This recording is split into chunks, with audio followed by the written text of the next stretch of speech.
Graça e a paz do Senhor Jesus, querido irmão, aluno do curso pastoral telepresencial. Nós estamos juntos aqui no nosso estudo do Evangelho de Mateus. Hoje nós vamos dar continuidade ao Sermão do Monte, ou Sermão da Montanha. Aula passada nós falamos um pouco sobre o início do Sermão do Monte, falamos sobre a natureza do povo do reino. É importante a gente compreender que Jesus aqui ele inicia o seu ministério de ensino. Quando Jesus ele dá início ao seu ministério de ensino, ele começa esse momento do seu ministério falando da natureza do povo do reino. Isso para nós lembrarmos que nós temos uma nova natureza. Você que está me ouvindo, você tem uma nova natureza. Você foi feito imagem do Senhor. A natureza de Deus entrou dentro de você. Então hoje você tem a natureza do povo do reino. E é interessante que o povo do reino, ele expressa uma outra natureza. Então, nós lemos na aula passada que a natureza do povo do reino é marcada por aqueles que são humildes de espírito, aqueles que são mansos, aqueles que são pacificadores, aqueles que têm sede, fome e sede de justiça, aqueles que são misericordiosos. Essa é a natureza do povo do reino. Depois nós falamos também sobre a influência do povo do reino. A influência do povo do reino, ela é marcada por nós sermos sal da terra e luz do mundo. Nós somos sal da terra e luz do mundo. Então, nós temos essas duas naturezas. Você é sal da terra, você é luz do mundo. Então, essa influência do povo do reino, ela é muito importante. Por quê? Porque ser sal da terra é você influenciar. E você ser luz do mundo é você, de certa maneira, brilhar a luz do Evangelho aonde você está. De maneira que onde você está, a luz de Jesus ela tem que brilhar, ela tem que se manifestar. Isso é ser sal da terra, isso é ser luz do mundo. Agora, dando continuidade aqui no Evangelho de Mateus, no versículo 17 ao versículo 48, nós podemos ver que Jesus ele estabelece aqui a lei do povo do reino. Então, é muito comum, às vezes, você ouvir pessoas dizendo que Jesus, ele revogou a lei. Então, uma vez que nós estamos na graça de Deus, Jesus, então, ele revogou a lei. Isso aí é completamente contrário ao ensino do Novo Testamento e do Evangelho. Jesus, ele não revogou a lei. Muito pelo contrário. O que Jesus fez foi ampliar a lei. Ele cumpriu toda a lei e ele ampliou a lei. Nós vamos ver isso nessa aula que é a lei do reino. Existe uma lei hoje do povo do reino. E qual que é essa lei hoje do povo do reino? Eu costumo dizer que a lei do povo do reino, como a palavra de Deus diz, é a lei do Espírito e da vida. É o Espírito Santo que te conduz. É o Espírito Santo que te ensina o que é certo e o que é errado. É o Espírito Santo que te conduz em pastos verdejantes. Por quê? Porque hoje nós nos submetemos à lei do povo do reino. A palavra de Deus nos mostra que no passado, os judeus, eles submetiam às leis. Então, a lei de Levítico, nós temos aí, se você olhar, observar o Velho Testamento, são mais de 460, aproximadamente 600 mandamentos que existem no Velho Testamento. Jesus cumpriu todos. Então, Jesus ele estabeleceu uma nova lei, que é a lei do povo do reino. E como que ele estabeleceu isso? Ele estabeleceu isso ampliando aquilo que já estava colocado por Moisés. Então, aí você diz, pastor, mas é impossível cumprir a lei de Moisés. Como que Jesus, então, ele ampliou a lei de Moisés? Pois é para você perceber que o povo da nova aliança, eles andam na dependência da graça de Deus. O que nós experimentamos é, dia após dia, de um milagre, de dependência da misericórdia de Deus. Então, quando nós cumprimos, quando nós dependemos da graça de Deus, quando nós pela fé caminhamos, crendo que o Senhor, ele já nos deu toda a provisão por meio da sua graça, para nós sermos agradáveis a Ele no que diz respeito à nossa conduta, então nós temos vitória, porque na nossa natureza, a nossa natureza, ela foi completamente transformada. A sua natureza, ela foi mudada, ela foi alterada, ela foi afetada. Esse é o poder que o Evangelho tem. Bom, nós temos no Velho Testamento, podemos dizer que a lei de Moisés ela era dividida em 3 partes. A primeira parte é os mandamentos. O que é os mandamentos? Os mandamentos são os princípios básicos da lei. E eles estão resumidos nos 10 mandamentos. Então, são mais de 600 mandamentos, resumido em 10. Essa é a lei de Moisés. Esses são os mandamentos. Mas também havia os juízos. Então, se alguém quebrasse algum dos mandamentos, então haveria juízo, aquela pessoa iria sofrer o juízo. Agora, esse juízo, ele variava de uma simples restituição ou até mesmo uma condenação à morte, dependendo do que a pessoa tinha feito. Então, como Jesus ele cumpriu toda a lei, na cruz, todo juízo e maldição foi colocada sobre ele, de maneira que hoje nós não podemos morrer, porque nós morremos com ele por meio da obra do Calvário. Então hoje nós ressuscitamos com Cristo também, de maneira que o Senhor ele cumpriu tudo, ele cumpriu todos os mandamentos, ele cumpriu todos os juízos, e na lei de Moisés também havia um terceiro aspecto, que são as ordenanças. Então alguns pecados eles eram punidos, e eles poderiam ser propiciados pelo sangue de animais. Então, para isso, a lei, ela prescrevia, por meio do sacerdócio, o sacrifício, a festa e os templos, né? Então, cada um desses aspectos das ordenanças apontava para Jesus. Na cruz, Jesus, ele cumpriu tudo. Então, hoje, na nova aliança, a lei foi revogada. Mas não é que ela foi revogada, ela foi cumprida por Jesus. De maneira, se nós estamos em Cristo, a lei ela foi completamente cumprida, ela foi completamente concluída. Então hoje nós podemos viver a lei da nova aliança. Agora, se você observar, nós vamos ler esse texto de Mateus, capítulo 17, de maneira detalhada, você vai perceber que Jesus ele fez, na verdade, foi ampliar a lei. Então, de repente ele fala, olha, ouviste que foi dito? Pois é, não adulterarás. Agora, eu, porém, vos digo. Então, aqui, quando ele diz eu, porém, vos digo, ele está estabelecendo o padrão da nova aliança. Aquele que olhar com a intenção impura para a mulher já adulterou com ela. Então, você percebe que a coisa ela foi ficando mais afunilada, ela foi ficando mais estreita. Por quê? Porque na natureza do povo do reino, a santidade e o cumprimento que Deus espera de você é interior. Não é uma questão só de você cumprir os mandamentos de maneira exterior, não. É uma questão agora de coração. Por quê? Porque Deus agora, ele habita no seu espírito, ele habita no seu coração, e Deus agora quer que você fique preocupado com o que está no seu coração. De maneira que, se você teve uma intenção, se você cogitou no seu coração o adultério, o pecado, a impureza, então isso, de certa maneira, para Deus é como se você já tivesse feito. É claro que algumas pessoas falam, pastor, se para Deus é como se tivesse feito, então eu vou fazer. É claro que as consequências, elas são distintas. Agora, é necessário que você entenda que a natureza do povo do reino, aqueles que foram revestidos dessa nova natureza, eles recebem da parte de Deus esse entendimento. Meu Deus, eu sou nova criatura, eu tenho a natureza do povo do reino, então não é só uma questão de não dar face, bater no meu irmão, vingar contra o meu irmão, matar o meu irmão. Não, é irar sem motivo. Então você percebe que a lei ela foi produzindo agora uma santidade interior.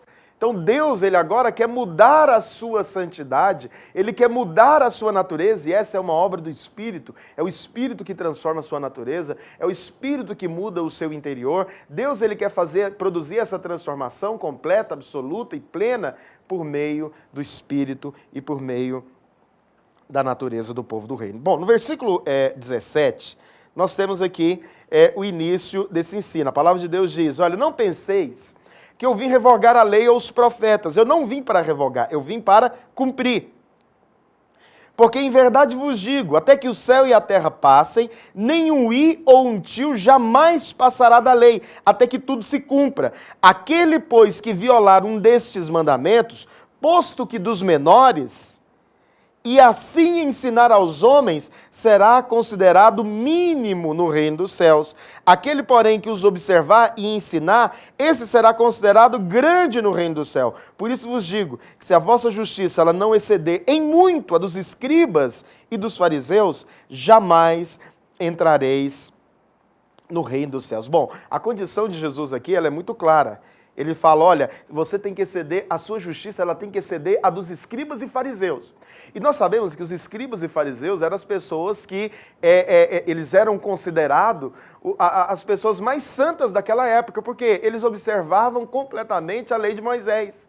E alguns até, de maneira enganada, achavam que estavam cumprindo os mandamentos.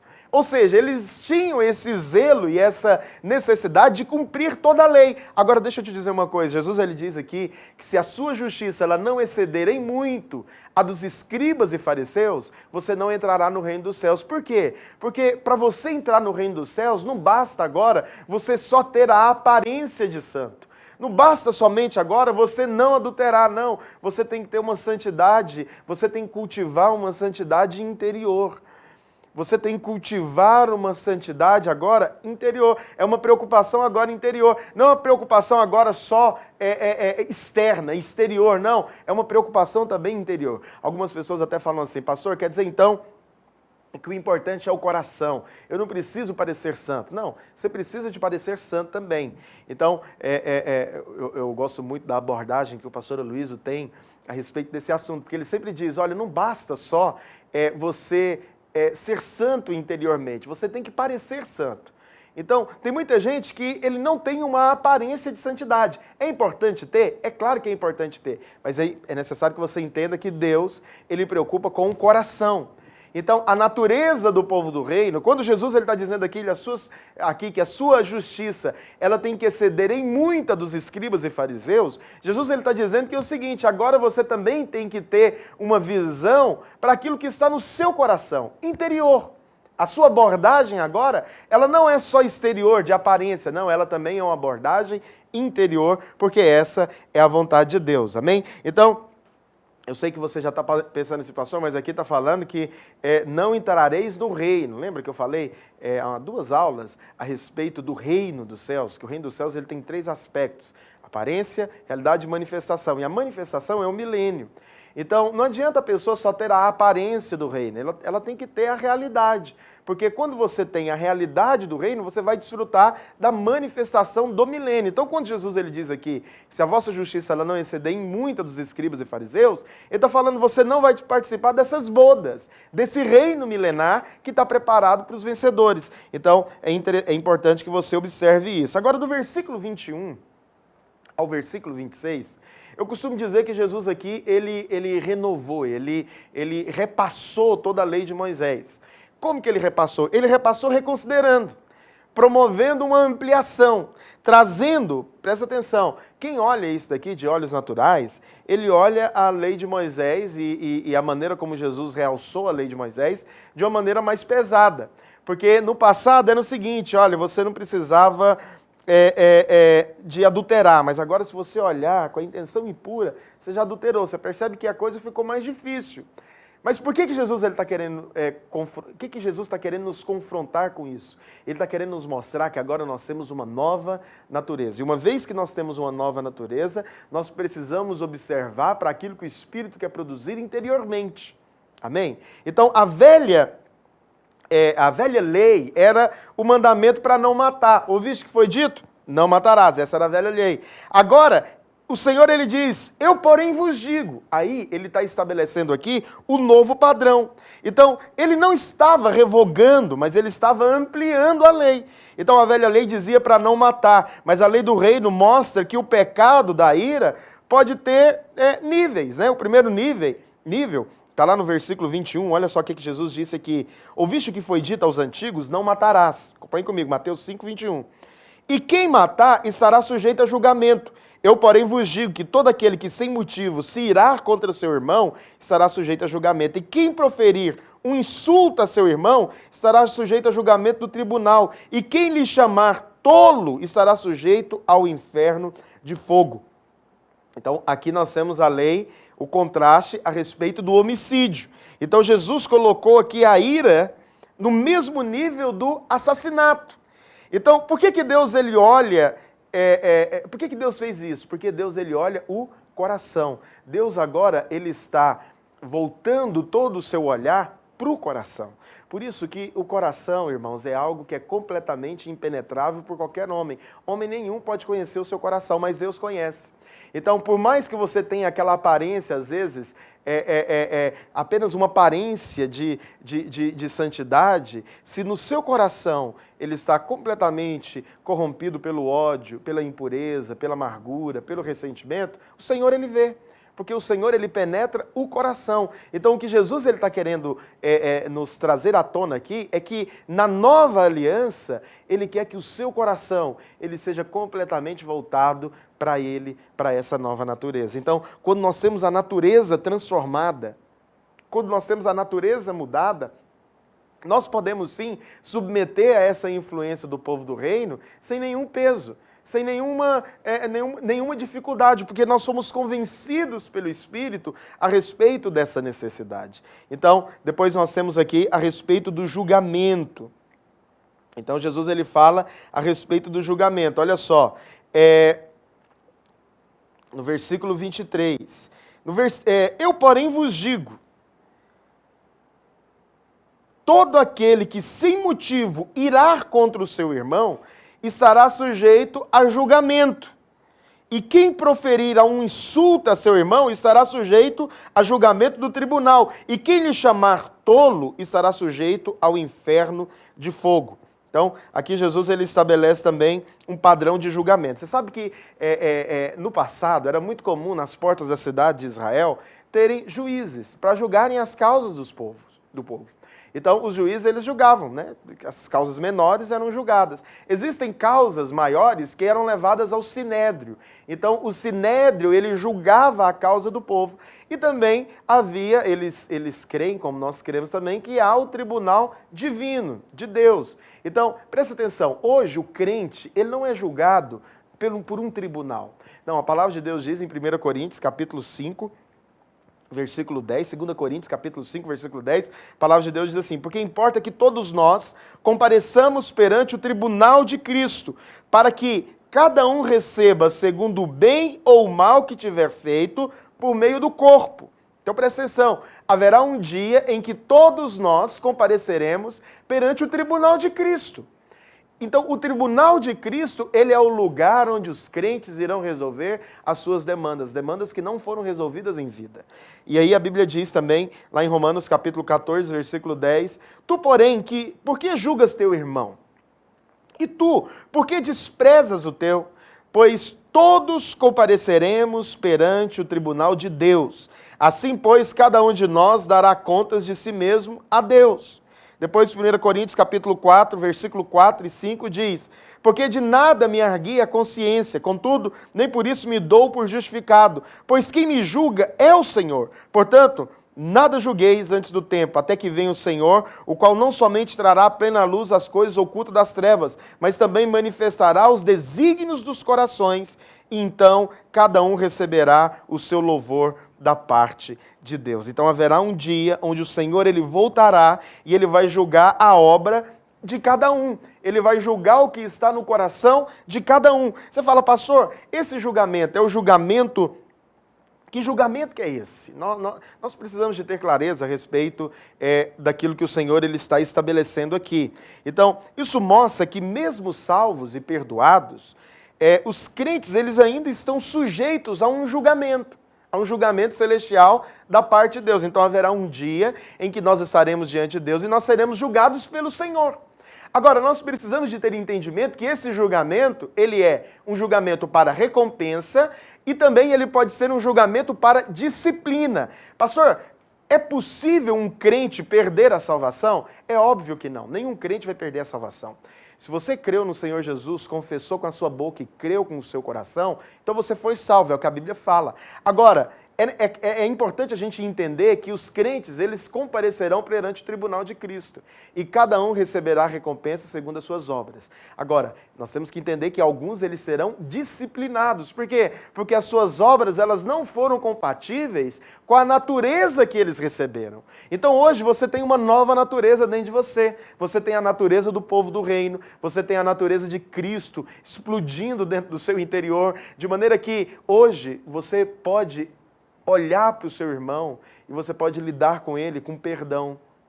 Você pode resolver todas as demandas. Não há necessidade que a amargura, o ressentimento, ele encontre lugar dentro do seu interior, porque toda demanda, todo ressentimento, tudo isso já foi completamente solucionado na cruz do Calvário. Então hoje você pode viver uma vida em paz, na presença de Deus, desfrutando da abundância do Espírito, porque essa é a vontade de Deus para nós. Eu sei que você pensa, pastor, mas nós não cremos que uma vez salvo, salvo para sempre? Cremos. Eu falei isso aula passada, mas é importante a gente sempre frisar para que isso internalize dentro de você. Existem duas linhas teológicas a respeito disso. Primeiro são os arminianos. Então, os arminianos, eles creem que se perde salvação. Normalmente, os pentecostais, pessoas de teologia mais, podemos dizer assim, que tradicionais, eles seguem esse entendimento. Então, eu tenho que vigiar, isso produz crentes vigilantes, mas mesmo por outro lado, produz crentes também doentes. Por quê? Porque eles não têm a certeza do amor de Deus.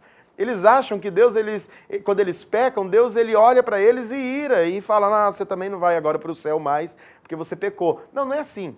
Então, Deus ele olha numa outra perspectiva. Nós precisamos de ter esse entendimento de maneira muito clara.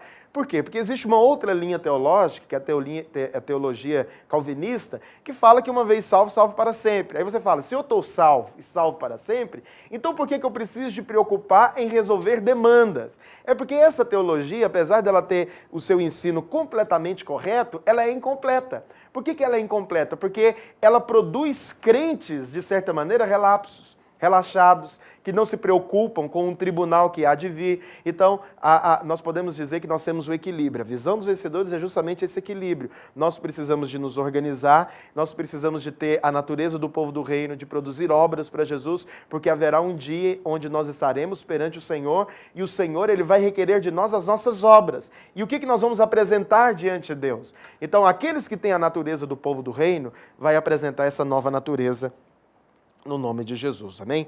Bom, depois nós temos aqui a condição para se ofertar. Ele diz assim, olha, se pois, ao trazeres ao altar a tua oferta, ali te lembrares de que teu irmão tem alguma coisa contra ti, deixa perante o altar a tua oferta, vai primeiro reconciliar-te com teu irmão, e então, voltando, faz a tua oferta.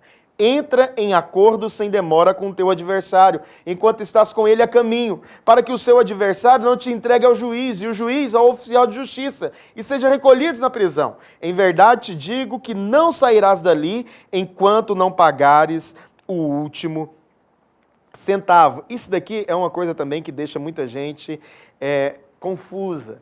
Você fala, esse também aqui é um texto que vale uma menção, porque dificilmente você vai encontrar um pastor usando esse texto aqui para tirar oferta na igreja.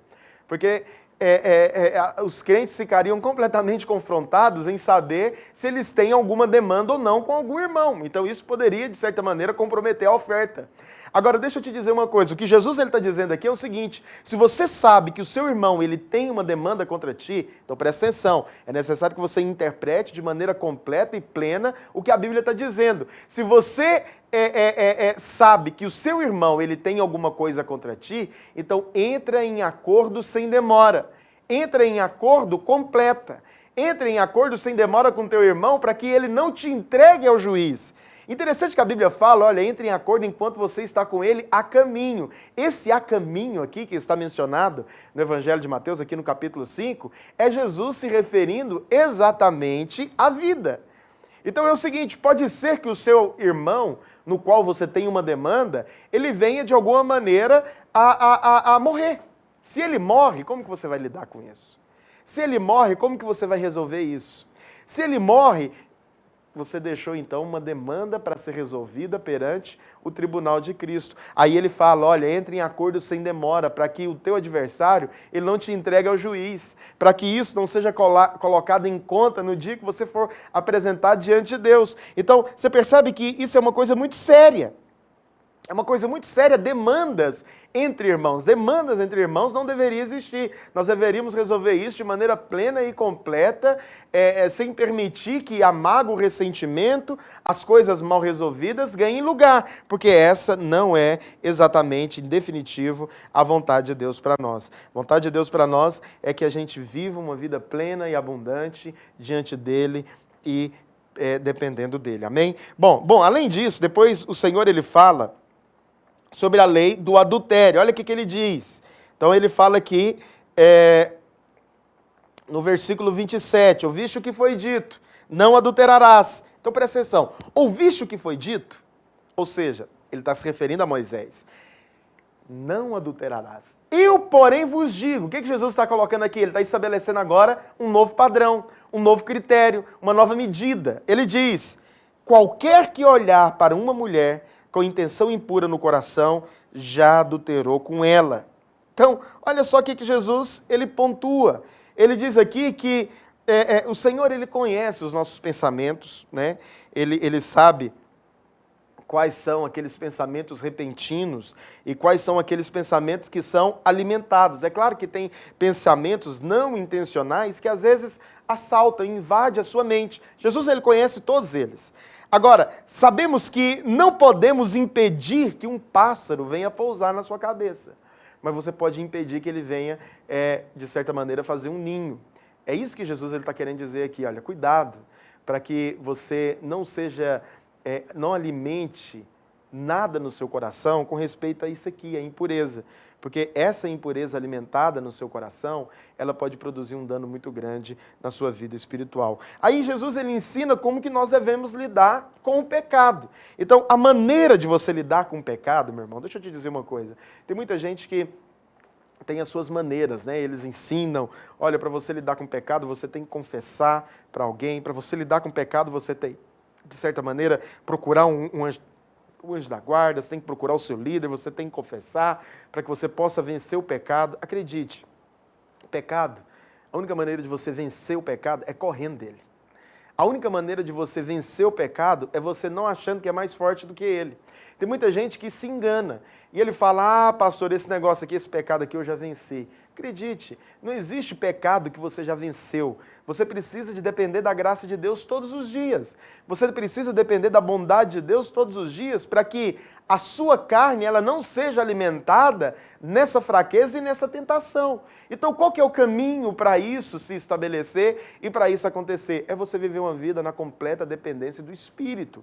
Então, dependa do Espírito. Jesus aqui, ele dá um padrão, podemos dizer assim, que um padrão para você vencer o pecado. Ele diz, olha, no versículo 29, se o teu olho direito te faz tropeçar, arranca-o e lança-o de ti, pois te convém que se perca um dos teus membros e não seja todo o teu corpo lançado no inferno. E se a tua mão direita te faz tropeçar, corta e lança de ti, pois te convém que se perca um dos teus membros e não vá todo o teu corpo para o inferno. Também foi dito, aquele que repudiar a sua mulher, dê-lhe carta de divórcio. Eu, porém, vos digo, qualquer que repudiar a sua mulher, exceto em caso de relações sexuais ilícitas, a expõe a tornar-se adúltera. E aquele que casar com a repudiada, comete adultério. Então Jesus aqui, ele lança mão de dois ensinamentos. Primeiro, é com respeito à radicalidade com o pecado. Com o pecado você tem que ser radical. O que Jesus está dizendo aqui não é que você deve cortar a sua mão, arrancar o seu olho no sentido literal. Não, o padrão que Jesus está estabelecendo aqui para você lidar com o pecado é radicalidade. Então, quanto ao pecado, nós precisamos de ser radicais. Você precisa de ter uma atitude e uma postura radical com o pecado. Não dá para você ser complacente com o pecado. Não dá para você ficar cheirando as uvas, né, como Sansão, com respeito ao pecado. Não, com o pecado, você tem que andar em vitória e você tem que ser radical. Se você percebe que a sua carne é fraca em uma determinada área, não alimente, né? Alimente o seu espírito. Quanto mais você dá ocasião para a carne, mais essa área no qual você sofre tentação, ela ganhará força. Então, o caminho para você vencer o pecado, meu irmão, não existe outro, é a radicalidade. O caminho para você vencer o pecado é você depender da graça de Deus, clamar pela misericórdia de Deus e falar, Senhor, eu preciso de Ti, e você fugir dele. Consegue me entender? Então, tem gente que é tão tola, né, tão, às vezes, imatura, e lida com essa questão de maneira muito imatura. E eles acham que, na verdade, a maturidade é você chegar diante da sua fraqueza e falar, isso aqui não me atinge mais. Não, a maturidade é você reconhecer que tem fraqueza e clamar pela misericórdia de Deus cotidianamente. Todos os dias, você fala, Senhor, eu preciso do Senhor, eu preciso da sua bondade, eu não quero confiar em mim mesmo, eu não quero confiar na minha carne, eu quero depender completamente do Senhor e da sua bondade. Esse é o caminho para você andar em vitória, amém? Bom, e depois Jesus, ele fala também a respeito do divórcio. A respeito do divórcio, é uma questão que eu quero deixar para a gente explorar mais quando a gente chegar em Mateus capítulo 19. Mas presta atenção, Jesus ele responde aqui de maneira muito clara. Né? Moisés ele liberou a carta de divórcio e depois ele vai explicar isso lá em Mateus capítulo 19. Vamos lá, Mateus capítulo 19, versículo 4, ele diz, então respondeu ele, não tendes lidos que o Criador desde o princípio os fez homem e mulher e que disse, por essa causa deixará o homem pai e mãe e se unirá à sua mulher, tornando-se os dois uma só carne, de modo que já não são dois, mas uma só carne. Portanto, o que Deus ajuntou, não o separe o homem. Replicaram-lhe, por que mandou então Moisés dar carta de divórcio e repudiar? Respondeu-lhe Jesus, por causa da dureza do vosso coração, é que Moisés vos permitiu repudiar vossa mulher. Entretanto, não foi assim desde o princípio.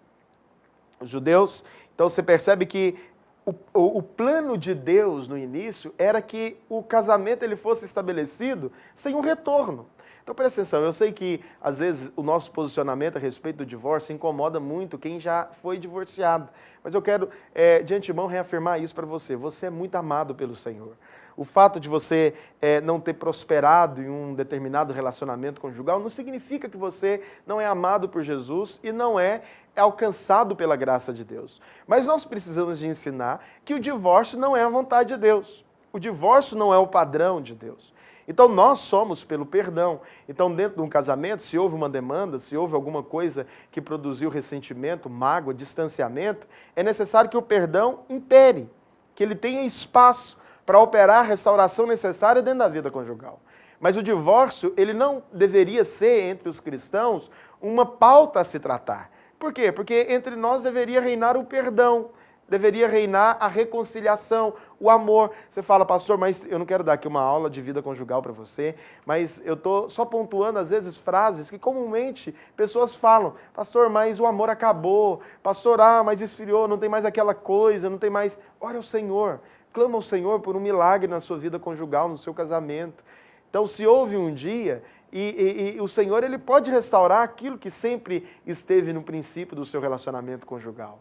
Agora, não permita que demandas, situações mal resolvidas, maltratadas, coloque o divórcio como uma possibilidade dentro da sua vida conjugal.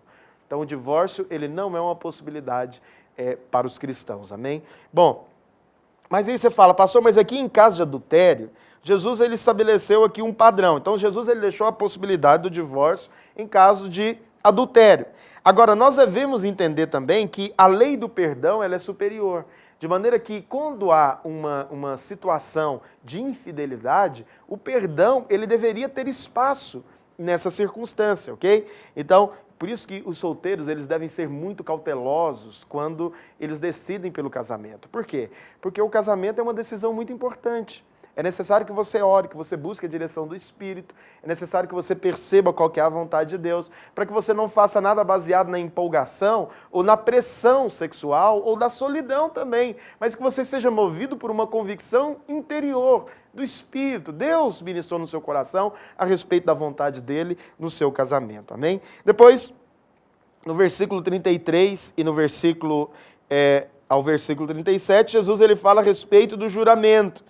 Também ouviste o que foi dito aos antigos, não jurarás falso, mas cumprirá rigorosamente com o Senhor os teus juramentos. Eu, porém, vos digo, de modo algum jureis, nem pelo céu, por ser o trono de Deus, e nem pela terra, por ser o estrado dos seus pés. Nem por Jerusalém, por ser cidade do grande rei. Nem jures pela tua cabeça, porque não podes tornar um cabelo branco ou preto. Seja, porém, a tua palavra sim, sim, e não, não. O que passar disso vem do maligno. Olha que coisa interessante. Na natureza do povo do reino, o povo do reino tem palavra. Então, eu gosto muito da maneira como que o Senhor Jesus ele lida com o seu posicionamento. Então, o seu posicionamento é um posicionamento de alguém que está completamente firmado e confiado na verdade do Evangelho. Então, você não fala nada baseado na sua opinião, ou você não fala nada simplesmente confiado em algo que vai acontecer. Não, você fala algo confiado na verdade de Deus, na bondade de Deus, na misericórdia de Deus. Essa é a vontade de Deus para a sua vida. Amém? Só beber aqui essa água para nós continuarmos. Então, é necessário que você não tenha esse posicionamento de jurar. Então, é muito comum, às vezes, aquelas pessoas falam, não, eu juro por Deus. Não. A sua palavra ela é sim e ela é não. Então, quando uma pessoa pergunta para você algo, a sua palavra ela tem que ser sim. E aquele sim, ela tem que ter um peso de credibilidade. Por que tem que ter um peso de credibilidade? Porque agora você tem a natureza do povo do reino. Você tem a natureza da nova aliança. E a natureza da nova aliança lida com essas questões de maneira madura, de maneira muito clara. Então, o juramento é uma confissão completamente patética e de nossa desonestidade. Então, o que acontece por acharmos necessário introduzir nossas promessas, alguma fórmula de juramento, é justamente porque a palavra perdeu-se a credibilidade. Então, nós precisamos, como ministros da Nova Aliança, nós precisamos de ter essa credibilidade do povo da Nova Aliança. Então, fazer um voto não é necessariamente pecado, porque o próprio Deus, ele fez juramentos lá em Hebreus. Agora, o que Jesus aqui ele não quis proibir totalmente o juramento, mas ele deveria ser usado apenas em situações públicas e solenes, né? Por exemplo, no casamento, você faz um juramento. Então, quando você chega diante do altar com a sua esposa, diante das testemunhas e da pessoa, do pastor que está fazendo o casamento, você está fazendo um juramento. Então, esse juramento, ele é legal, segundo a palavra de Deus. Agora, o que nós não podemos é perder o peso da credibilidade das nossas palavras, porque essa não é a vontade de Deus. Então, as nossas palavras, elas devem ser poucas, simples, mas elas devem ter um impacto de profundidade, de peso, de maneira que, quando você fala, quando você estabelece a sua palavra ali, a sua palavra, ela foi completamente aceita, né? Porque você é uma pessoa de palavra, amém? Então, no versículo 38, Jesus ele fala também a respeito do perverso, como resistir o perverso. Ouviste o que foi dito, olho por olho, dente por dente. Eu, porém, vos digo, não resistais ao perverso, mas ao que te ferir na face direita, volta-lhe também a outra. E ao que quer demandar contigo e tirar-te a túnica, deixa-lhe também a capa. Se alguém te obrigar a andar 1 milha, vai com ele 2. Dá a quem te pede e não volte as costas ao que deseja que lhe empreste. Então, olha que coisa tremenda.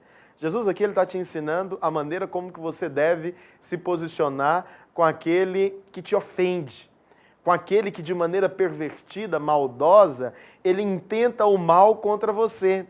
Deixa eu te dizer uma coisa, você nunca paga o mal com o mal, mas você vence o mal com a sua natureza da nova aliança, que é ministrando o bem, que é ministrando aquilo que o Senhor ministraria, que é ministrando a bondade de Deus de maneira completa e soberana sobre a sua vida. Então, jamais permita que o seu coração ele seja tomado pelo ódio. Então, essa é uma lei que o Senhor ele mudou, né? O preceito anterior era olho por olho, dente por dente. Então, se uma pessoa ela te deu um tapa, então você poderia dar um outro tapa nela. Então, se a pessoa ela machucou o seu braço, então você poderia machucar o braço dela. Então, era olho por olho, dente por dente. Mas Jesus agora ele coloca a natureza da mansidão. Ele fala: você é manso.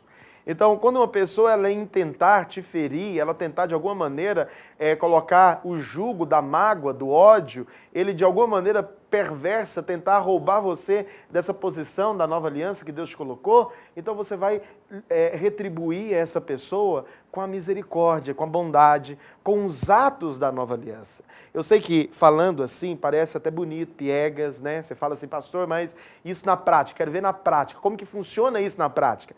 Então, o desafio é nós vivermos o que nós estamos ensinando no dia a dia. É lá na sua sala de aula, é lá no seu trabalho, é no seu casamento, né? Quando você se sentir ferido, agredido, magoado, e você vai retribuir o mal com o bem. Você fala: pastor, mas o meu cônjuge é perverso? Não, ele não é perverso. Obviamente que não, nem o seu patrão, talvez seja, mas não significa que é. Mas se é, você deve lidar com a circunstância de acordo com a sua natureza. Cada um vai reagir de acordo com a sua natureza. Consegue me entender? Então, conta uma historinha muito conhecida, que certa vez um sábio ele estava tentando salvar um escorpião de um lago. Ele estava num lago e ele estava tentando tirar aquele escorpião porque ele estava afogando. Mas toda vez que ele ia tirar o escorpião picava ele. E aquilo incomodava, mas ele não desistia de ajudar o escorpião. Aí, em algum determinado momento, a pessoa pegou e falou assim: ô mestre, mas você não está vendo que esse escorpião, ele está querendo, na verdade, te machucar? Por que você ainda insiste em tentar ajudá-lo? E aquele sábio, ele falou: olha, é o seguinte, esse escorpião, ele está agindo de acordo com a natureza dele, mas eu estou agindo de acordo com a minha natureza. Qual que é a sua natureza? A sua natureza é a natureza do povo do reino. Bíblia fala que você recebeu uma nova natureza. E essa natureza, ela deve ser compreendida dessa maneira, ela deve ser trabalhada dessa maneira, de maneira que o perverso, quando ele der a face para você, ele bater numa face, você deve dar a outra. Então, nesse tipo de bofetada, a ênfase aqui não está na violência, mas na forma insultuosa como a pessoa foi tratada. Então, se uma pessoa ela te trata de uma maneira agressiva, Jesus ele ensina que o discípulo ele aceita um insulto após o outro, sem revidar com injúrias. Você fala, pastor, eu ainda não consigo. Se uma pessoa vem aqui e me fere, eu logo dou-lhe uma outra. Você sabe, essa não é a maneira da nova aliança, a maneira bíblica de nós lidarmos com essa circunstância. A maneira de nós lidarmos com a circunstância e com respeito ao perverso é ensinando ele uma nova natureza, mostrando, deixando exalar no nosso coração a nossa natureza. Essa é a vontade de Deus. E para finalizar o capítulo 5 do Evangelho de Mateus, nós temos aqui, então, a lei do amor ao próximo, né? Jesus ele diz aqui, olha, vem comigo aqui no versículo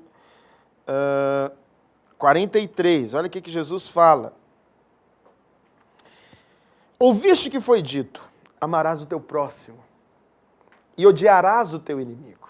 Está na lei. Eu, porém, vos digo, amai os vossos inimigos e orai pelos que vos perseguem, para que vos torneis filho do vosso Pai Celeste, porque Ele faz nascer o sol sobre maus e bons e vir chuva sobre justos e injustos. Porque se amardes os vossos, os que vos amam, que recompensa tendes? Não fazem os publicanos também o mesmo? E se saudardes somente os vossos irmãos, que fazeis demais? Não fazem os gentios também o mesmo? Portanto, sede vós perfeito, como perfeito é o vosso Pai Celeste. Então Jesus aqui, ele finaliza essa primeira parte do Sermão do Monte, do capítulo 5, nos colocando numa situação de completa entrega ao amor. Então ele diz, olha, se você ama só aquele que faz bem para você, ou seja, se a sua disposição de amar é só com aqueles que te querem bem, é só com aqueles que são amiguinhos seus, só aqueles que são bons de conviver, que recompensa você tem? Então Jesus ele fala, olha, o nosso grande desafio é nós demonstrarmos amor por aqueles que nos perseguem, que nos maltratam. Eu sei que isso confronta muito, né? Porque esse aqui é um tipo de versículo que normalmente nós nunca ministramos para nós mesmos. Mas você já reparou que às vezes você pode também tratar com injúria um determinado irmão. Você pode tratar o irmão com uma determinada intolerância. Mas isso daqui, Jesus está dizendo, olha, com respeito ao vosso inimigo, ore por eles. Ore. Ame eles. E ore por eles também. Porque se você faz assim, você vai ser perfeito, como é perfeito o vosso Pai Celeste. Eu sei que você olha essa circunstância aqui, você fala, pastor, é impossível isso daqui. Eu não consigo amar o meu inimigo. Por isso que nós precisamos da graça de Deus. Essa natureza da nova aliança, aos olhos naturais, é completamente impossível de você fazer. Mas quando você depende da graça abundante do Senhor, então você consegue andar em vitória e ter vitória da parte de Deus de maneira abundante, completa e perfeita. Então eu quero te falar, você que é aluno do telepresencial, hoje nós concluímos essa primeira parte do Sermão do Monte. Amanhã, na próxima aula, nós vamos continuar o capítulo 6 e eu tenho certeza que o Espírito ele vai ministrar graça, favor e revelação na sua vida, no nome de Jesus. Deus abençoe a sua vida, em nome de Jesus.